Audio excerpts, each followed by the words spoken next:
Allez, salut à tous, ici Sharda et on se retrouve dans ce troisième épisode de Tutoterra version 1.3.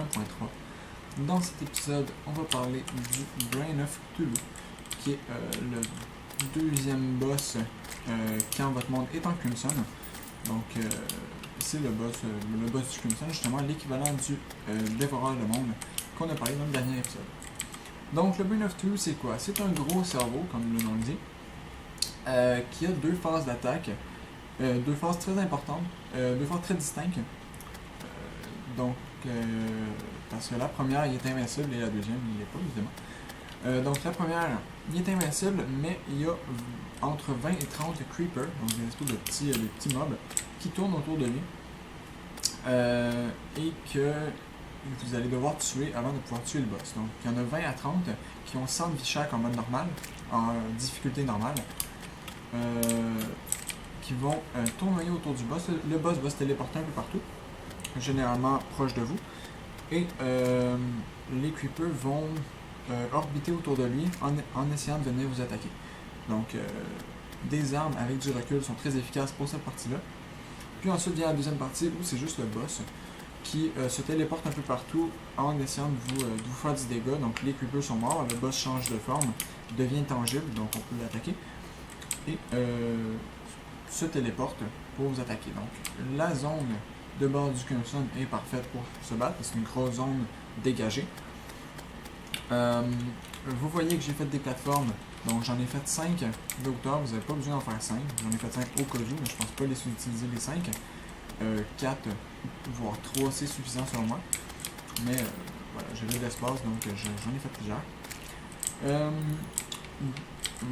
Donc, ça c'est pour le boss. Donc, le boss a 1000 de vie. Chaque creeper a 100 de vie. Et le boss en tant que tel, une fois qu'il devient tangible, a 1000 de vie. Donc, ça fait en tout entre 3000 et 4000 de vie, mais ça. Pas exactement. Donc voilà, les creepers. Une technique qui est bonne, c'est de les regrouper. Donc, je vais utiliser les grenades, vous allez voir, je vais parler un peu des armes. Les grenades, j'en ai pris parce que les creepers vont se regrouper dans un paquet pour vous attaquer. Donc si vous lancez une grenade, je vais pas en gaspiller, mais si vous lancez une grenade, elle va exploser, ça va faire un dégât de zone. Donc ça peut toucher tous les creepers et vous voyez que ça fait 61 de dégâts. Donc 2 grenades, ça suffirait à détruire tous les creepers d'un coup si vous réussissez à bien les placer. Ça va être difficile, il faut faire attention avec la grenade parce que ça peut vous faire du dégât à vous aussi. Et 61 de dégâts sur vous, c'est pas ça fait pas du bien, disons, c'est pas conseillé. Donc il faut l'utiliser quand même. Faut pas l'utiliser comme un fou, faut réfléchir à sa shot et s'assurer de ne pas être trop proche de l'explosion en fait. Ça va exploser au contact, donc si les mobs sont un peu loin, vous pouvez lancer une grenade, ça va exploser au contact et ça devrait faire énormément de dégâts. Voilà, les autres armes que j'ai le Blood Butcher, donc une arme qu'on craft avec du Crimson, le Crimson Ore, Crimtane Ore, pardon, qu'on drop sur l'œil de Cthulhu, qui est le premier boss selon moi. Donc, je vous conseille d'avoir battu l'œil de Cthulhu. Je vais prendre pour acquis que vous avez battu l'œil de Cthulhu dans ce tutoriel avant de battre ce boss. Donc, ça vous permet d'avoir le Blood Butcher. C'est la seule arme qui requiert c'est le seul item qui requiert l'œil de Cthulhu. Mais c'est le seul item que je vais utiliser qui requiert d'avoir battu l'œil de Cthulhu. Ensuite, les trois autres, c'est Rotten Fork qui est une lance. Vous voyez, je vais mettre dans la main une lance. J'ai le Undertaker qui est un gun, l'équivalent du mousquet. Et le Crimson Rod qui est une arme magique. Vous voyez, ça fait un petit nuage qui fait tomber des gouttes de sang. Et les gouttes de sang font du dégât. Donc là, vous voyez, il y a un mob en bas. Et le mob se prend du dégât à cause du nuage de sang, justement. Oh! Et je viens de dropper une Frozen Key, je prends. Ok. Voilà, donc ça fait du dégât. Ça fait pas énormément de dégâts, mais contre le boss, ça peut être pratique. Ou même contre les creepers, ça peut être pratique. Ça, c'est les trois armes que j'ai utilisées. Ces trois armes-là, on les trouve dans les cœurs de Crimson, donc c'est l'équivalent des orbes d'ombre, des Shadow Orbs, qui servaient à invoquer le Dévoreur de monde. Cette fois-ci, les cœurs de Crimson vont servir à invoquer le cerveau de Cthulhu. Donc, chaque fois que vous en détruisez, vous droppez des items. C'est les trois items, les trois armes que vous pouvez dropper. Il y a d'autres items aussi, mais ça c'est les armes, donc c'est ça que je vais utiliser. En armure, j'ai la même armure d'argent encore parce que c'est average. C'est une armure. Voilà, c'est pas super cher à avoir parce que l'argent ça se trouve quand même assez facilement. Mais c'est une armure qui est quand même bonne. C'est pas du fer, c'est plus fort que le fer, donc c'est une armure qui donne relativement assez de. Mon dieu, j'ai de la chance avec là. Qui donne relativement d'armure, donc elle en donne 3, 4, 3, donc elle donne 10 plus le bonus de 3, donc elle donne 13 d'armure. C'est quand même très bien à ce niveau-là. Sachant que le boss fait 32 dégâts, ça réduit quasiment le dégât de moitié, donc si vous achetez des équipements, des accessoires qui donnent de l'armure, ça réduit les dégâts de moitié, donc c'est très très bien. Parlant des accessoires, je vais utiliser un manille protecteur, donc 1 de défense et plus 2 de défense, donc 3 de défense totale. Manille qu'on trouve sur les zombies, évidemment. Griffe sauvage qu'on trouve dans les coffres de la jungle qui augmente ma vitesse de mêlée. Ça va être utile pour repousser les creepers. Donc je vais me battre avec l'épée. Vous voyez, au début, je vais me mettre sûrement dans ce coin-là et je vais essayer de repousser les creepers qui vont venir m'attaquer avec l'épée. Donc ça va être pratique pour les repousser, d'avoir plus d'attaque. Un ballon rouge qu'on trouve sur les ailes volantes qui permet de sauter plus haut. Des bottes d'Hermès vont pas être super utiles parce que j'ai pas vraiment la place pour courir loin, mais je les utilise quand même au cas où par habitude et parce que j'aime ça avoir des bottes, c'est toujours pratique. Et Blizzard in a Bottle, c'est pour avoir le double saut. Donc n'importe quelle bouteille, donc ça peut être le Cloud in a Bottle, n'importe quoi, va faire l'affaire. J'utilise le Blizzard parce que voilà, j'utilise le Blizzard, mais n'importe quel va faire l'affaire, vous n'avez pas besoin nécessairement de voir le Blizzard, ça peut être le Tsunami, le Sandstorm ou n'importe quoi. Donc voilà, ça c'est pour ce que je vais utiliser comme arme. Pour invoquer le boss, comme je le disais, vous devez détruire 3 cœurs de Crimson ou vous pouvez crafter un Bloody Spine. Bloody Spine qui se crafte avec 15 vertèbres. Les vertèbres, ça se trouve sur les mobs du Crimson du mode normal. Il vous faut aussi 30 Vicious Powder. Il me semble que c'est ça le nom. C'est de la poudre qu'on craft avec les champignons du Crimson. Donc, même chose, c'est la même recette avec les matériaux équivalents que pour invoquer le dévoreur de monde. C'est vraiment le même niveau de boss, si je peux dire. Donc, vraiment au même niveau. Donc, voilà.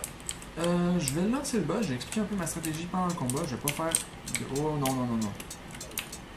Toi, t'es un méchant garçon. J'ai pas envie d'être ton ami. Ouais, lui va être un peu chiant à se débarrasser. Je vais faire une petite ellipse de temps. Ah, j'ai pas le goût de faire une ellipse.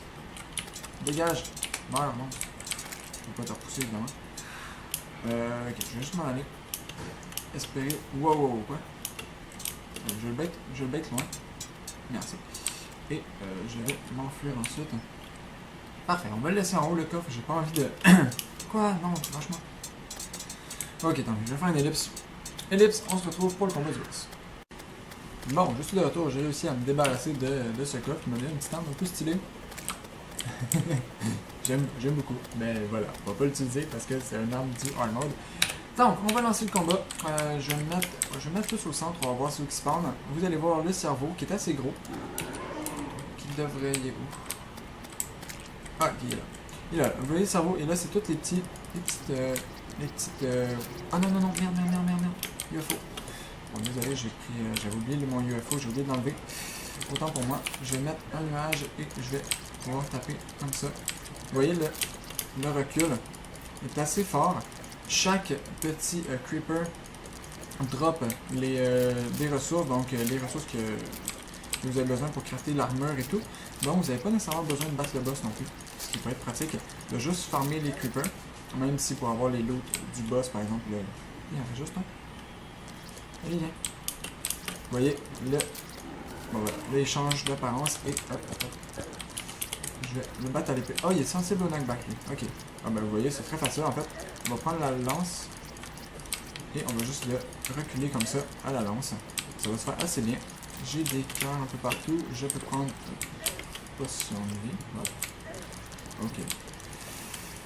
J'ai fait quelques erreurs dans ce combat, mais c'est pas très grave. Autant pour moi. Des erreurs pas de manœuvre ou quoi que ce soit, c'est des erreurs de. J'avais des systèmes trop forts pour ce que. Oh! Bon, alors, cool. Donc voilà, on a battu le boss. J'ai fait des erreurs, pardonnez-moi, donc le combat aurait été un peu plus difficile, pas énormément non plus, mais déjà, il y a mon petit UFO qui a fait quelques dégâts au début. Mais c'est pas ça qui m'aurait tué, vous voyez, j'ai descendu à, je pense, peut-être 60 de vie, parce que le boss, c'est quand même relativement difficile à éviter, même si on peut le repousser. Même si on peut le repousser, il trouve toujours un moyen de vous taper quand même. Mais si vous avez assez d'armure, il fait pas énormément de dégâts. Donc c'est pas si mal non plus.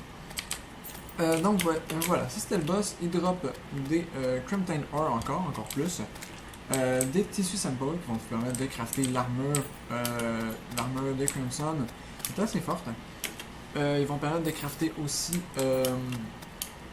la pioche qui va vous permettre de miner entre autres pas de la météorite, mais qui va permettre de miner d'autres choses plus fortes. Je pense que c'est de la Hellstone. Oui, c'est ça, il me semble d'ailleurs son nom. Vous allez pouvoir miner le matériau de l'enfer et pouvoir avoir du meilleur stuff avec ça. Il peut dropper aussi, là j'ai eu de la chance, le bon radar, je l'avais pas en plus, je suis content. C'est un pet, vous voyez, c'est un petit face monster, c'est quoi le nom? Un baby face monster, exact. Qui me suit et il fait pas grand chose apparemment à part être stylé. Oh what? C'est quoi que tu prends pour voler toi? Ah, il s'accroche à un petit tsunami, c'est mignon. Et voilà. Donc c'est un petit pet qui peut dropper. Il peut dropper son masque aussi, comme tous les boss. Tous les boss ont un masque qui peut dropper. Et c'est pas mal ça. Donc c'est pas mal tout pour ce tutoriel. J'espère vous avoir aidé à vaincre ce boss. Encore une fois, il n'y a pas énormément de différence avec la version d'avant. La version pas 1.3, mais je refais tous les tutoriels encore une fois parce que c'est cela. Donc voilà, j'espère vous avoir aidé pour ce tutoriel. N'hésitez pas à laisser un j'aime si vous avez aimé, à vous abonner si ce n'est pas encore fait. D'autres tutoriels, prendre ce bruit. Et on se retrouve dans une prochaine vidéo pour un prochain tutoriel qui portera sur le Skeletron. Non, le Skeletron normal. Petite parenthèse avant de vous quitter, il y a plusieurs personnes qui m'ont demandé, je vais répondre à des questions parce que il y a des questions que j'arrive pas à répondre sur YouTube. Je sais pas pourquoi. Donc il y a une question qu'on m'a posée. Oui, allez, un petit Q&A. Le bestiole que ma monture, c'est le Shrimpy Truffle. C'est en fait, c'est un cute fish run. C'est le drop mode expert du Big Fishron. Ça, c'est ma monture. La couleur de die que j'ai, c'est le Phase Die. Et pour quand le boss de Moonlord, ça sera pas tout de suite. Parce que j'ai fait tous les tutoriels dans l'ordre. Question de principe, je suis désolé. Donc ça va venir pas tout de suite le Moonlord, ça va venir éventuellement. Mais j'en fais vraiment tous les tutoriels dans l'ordre. Voilà, encore une fois, n'hésitez pas à laisser un j'aime si vous avez aimé et on se retrouve dans la prochaine vidéo. Allez, au revoir tout le monde.